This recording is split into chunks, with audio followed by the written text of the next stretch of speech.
Retomamos la siguiente intervención. Seguimos con Muntadas, que no se nos haga muy tarde. Luego tendremos un descanso de media hora después de Muntadas para hacer un café o lo que sea.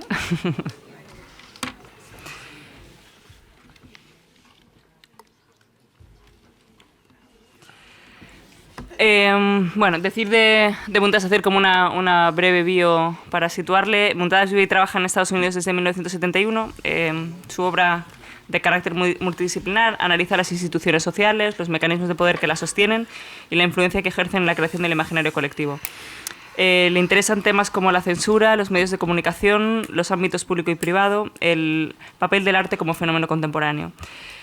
Sus proyectos se presentan con medios diversos: fotografía, vídeo, internet, publicaciones e intervenciones urbanas, y su trabajo multimedia y sus instalaciones investigan de qué manera los canales de información se utilizan para promover o censurar ideas. Muchas gracias, Muntadas. Ya se ha hecho la palabra. Gracias. Bueno, gracias, Maite, Pablo, Alicia, el equipo. Y me gustaría empezar con el vocabulario. Yo creo que a veces la manera que nos comunicamos y transmitimos la información pasa por una interpretación, si no errónea, subjetiva de las palabras. Y por eso la idea de empezar con una descripción que viene del RAE, de la Academia, la Real Academia Española, pero que podría ser del British o que podría ser cualquier otra, sería que en el fondo una palabra tiene muchas interpretaciones y que cada uno de estos diccionarios, enciclopedias, etcétera, tiene sus otras interpretaciones, derivadas del contexto, derivadas de situaciones subjetivas, aunque pretenden ser objetivas. Mi idea es hablar de 3 casos de estudio, y tengo que hablar en primera persona, que siempre es molesto, pero lo asumo. Parece que hablar en primera persona estás tomando una posición un poco tautológica, pero es la única manera de que yo puedo hablar. Necesito hablar de cosas muy pragmáticas. Hablar de cosas pragmáticas en el sentido que si estamos hablando de archivos, de cómo me ha interesado el archivo y cómo puedo hablar de esas experiencias. Yo creo que siempre trabajamos con archivos para hacer proyectos, y lo que creo que el archivo es una macroestructura. Sobre todo hablo de archivos en situaciones específicas, de las que pueden generarse proyectos. O sea, que el archivo es el macro y los proyectos son los micro. Si no hay una activación del macro para crear micros, no me interesa. Crea un ente, en cierta manera, latente, con posibilidades, pero la voluntad de activar, esa voluntad de activar, yo creo que es importante, porque es lo que la información y todo el contenido de estos archivos pueden dar un sentido a los diferentes proyectos que generan. Voy a hablar de estos 3 proyectos cronológicamente. Between the Frames se originó en el 83, por una voluntad de ver que el sistema del arte estaba creando una acumulación de poder en roles como los coleccionistas, los museos, los críticos, los media, etc. Y que, como todos mis proyectos, comienzan por curiosidad, por querer saber más. La manera de saber más es implicarse en un proyecto, dedicarle un tiempo, y en este caso son trabajos que tienen una voluntad interdisciplinaria, sobre todo en este caso la sociología, para un trabajo de campo en que usa las entrevistas. Between the Frames empezó con 150 entrevistas, empezó y acabó porque duró 10 años, no había una producción, había una producción mínima, entonces había que idearse la manera de tener acceso a estos 150 entrevistas, por eso duró tanto. Y a partir de ahí pensé que esa acumulación de poder, por un lado, de estos roles, implicaba una serie de encuesta o de forma de presentar estos diferentes capítulos y crear un archivo. Y el archivo de Between the Frames es un archivo que reúne el material bruto, 160 entrevistas, 1 hora cada uno, y de ahí decidí activar el archivo y crear Between the Frames, The Forum. Between the Frames, The Forum son 7 espacios en que cada uno reúne un capítulo del proyecto, los dealers y la galería, los coleccionistas, los docentes, el museo, los críticos, el media y el epílogo. Epílogo, unas entrevistas a artistas que se han preocupado del sistema y que no hablaban tanto del rol del artista, sino del rol del sistema. Gente como Hans Hacke, Joseph Beuys,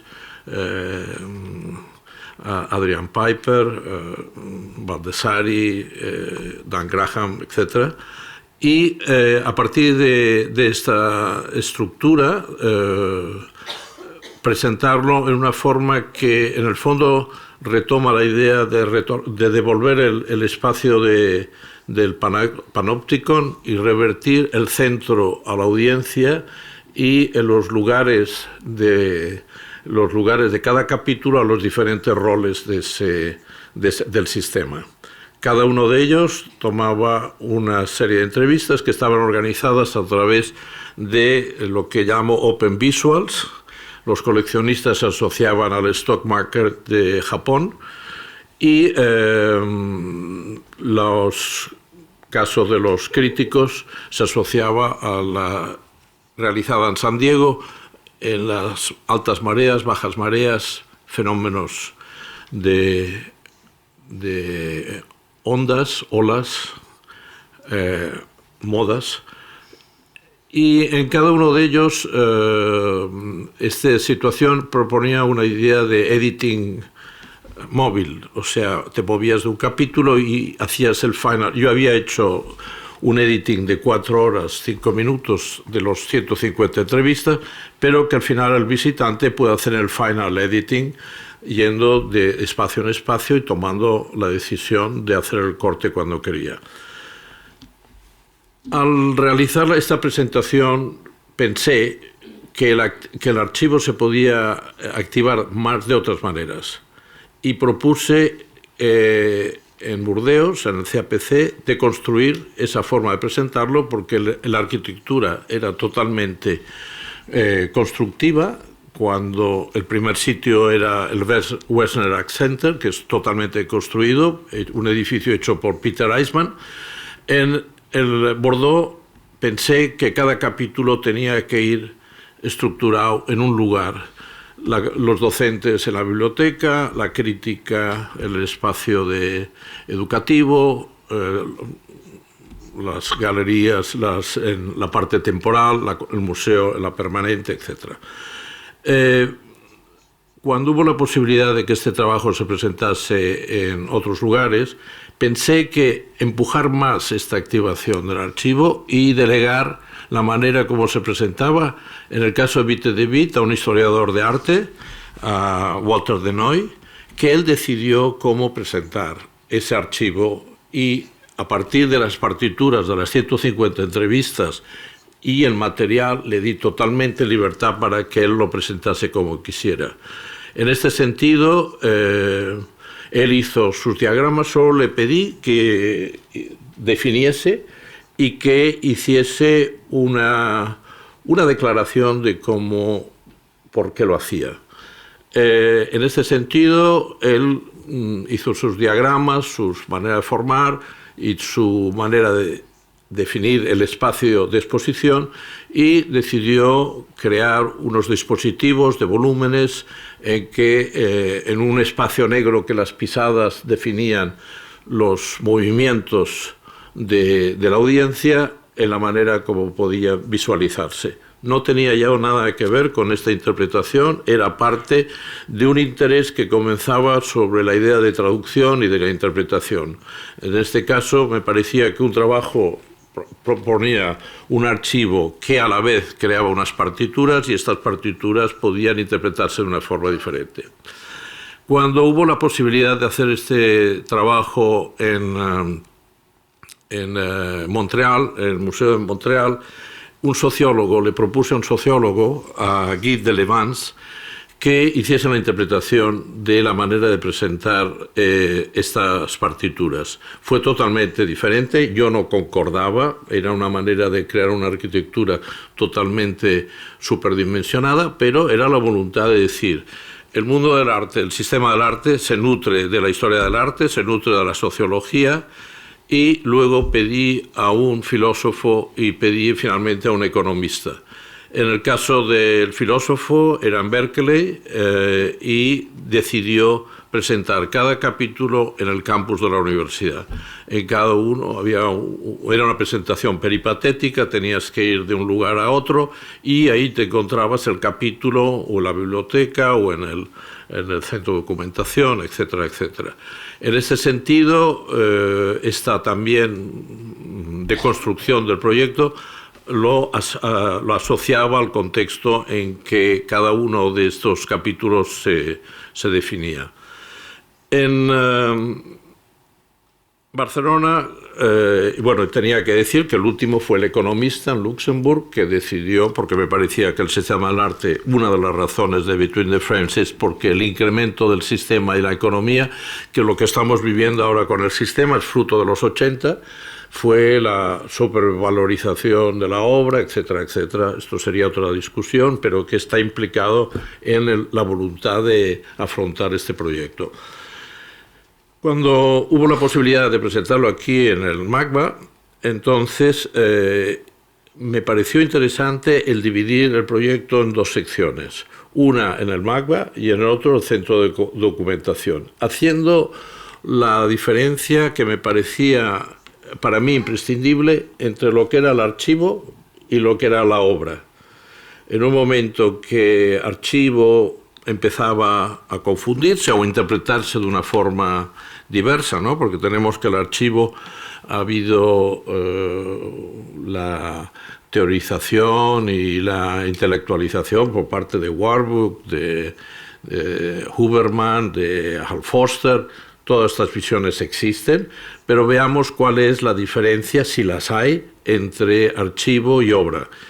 Me pareció una ocasión importante para que en el MACBA, que está el museo enfrente del centro de documentación, en el museo hubiese la instalación como la había pensado yo al principio, es decir, con una estructura dividida y que el deambular era posible, y que se acompañaba de diferentes documentos en cómo se había creado todo el proceso de trabajo, pero lo que me parecía para mí importante fue que tuve la oportunidad de que enfrente, en el centro de documentación, hubiese, y que yo llamo Between the Frames, porque el archivo es Between the Frames y el trabajo es Between the Frames de Forum, que en el CEDOC mantenía unas ideas de referencia a los capítulos, pero que se presentaba totalmente como las entrevistas al 100%, y que lo que yo había hecho era el editing, mis decisiones, el por qué yo creo que el trabajo se hace en el editing, pero que el material bruto es el archivo, que tiene cada uno una hora y que la gente podía acceder y verlo en la totalidad. Ver de dónde salían mis extractos, y ver para además poder hacer otro trabajo. Yo siempre he dicho que al MACBA, al CEDOC, que cualquiera que esté predispuesto a ver estos trabajos y hacer un trabajo, bueno, estábamos hablando con Maite, hay una hora de entrevista a Harald Seaman, una hora de Benjamin Buchler, una hora de Lucy Lippard, quiero decir que son gente, yo los he fragmentado, he editado lo que creía que era interesante para crear una cierta orquestación del trabajo, pero parecía muy importante que el acceso al material bruto. En este sentido, yo creo que para mí fue importante este gesto de dividir entre lo que era el archivo y qué es el archivo y que está en el CEDOC y el material filtrado por mí, que se convierte en el resultado final de 10 años y que creo que tenemos que definir el trabajo. No podemos, yo no creo que estamos en un momento de acumulación, tenemos que un momento de sintetización de las cosas y definir las cosas y tomar responsabilidades, porque en el fondo son responsabilidades. Un acto de editing es un acto de decisión y responsabilidad. Bueno, el otro caso es un caso quizás que conocéis, pero que en este caso, si hablo de archivos, tengo que decir que me vi en una situación que sería largo de explicar, no lo voy a hacer. En el 89, un caso de la televisión española en que, eso Alicia lo conoce bien, ¿no? En que, bueno, el trabajo era un trabajo para la televisión, utilizando los archivos de televisión españolas. O sea, yo había crecido, o he crecido con la televisión española, de la posibilidad de acceder al archivo de la televisión española y hacer un trabajo. Durante 2 años produje un trabajo de 40 minutos, nunca se pasó, nunca hubo el broadcast de este trabajo, ellos tenían los derechos, yo tenía el derecho únicamente de pasarlo en un circuito cultural. No era mi interés, yo creo que era un trabajo para gran audiencia. Total, que cuando tuve oportunidad en Chicago, era el principio de Internet en Illinois, y estaba trabajando con Mosaic, pude trabajar con la universidad para realizar un trabajo sobre la censura cultural. Empezaron con 400 casos, pedía a toda la gente que había sido censurado que hablase en primera persona, siempre se habla en tercera, la idea de que cada uno explicase su caso y que le sirviese de exorcismo, que es lo que me servía a mí, porque hasta ciertos momentos la censura a veces no sabe si puedes llamarle censura o es otra cosa. Cuando alguien tiene un manuscrito de un libro y no lo puede publicar por una cuestión económica, ¿eso es censura? Bueno, quizás habría que pensar en otras palabras.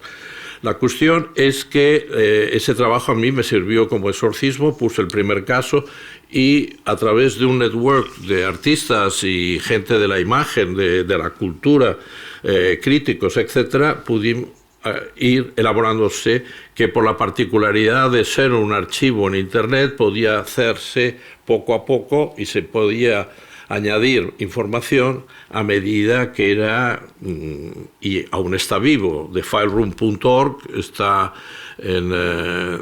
estuvo en manos de National Coalition Against Censorship. Hubo un momento que yo ya no podía gestionar más el trabajo, que el archivo me pasaba y que creo que tenía que pasar a una función pública. El trabajo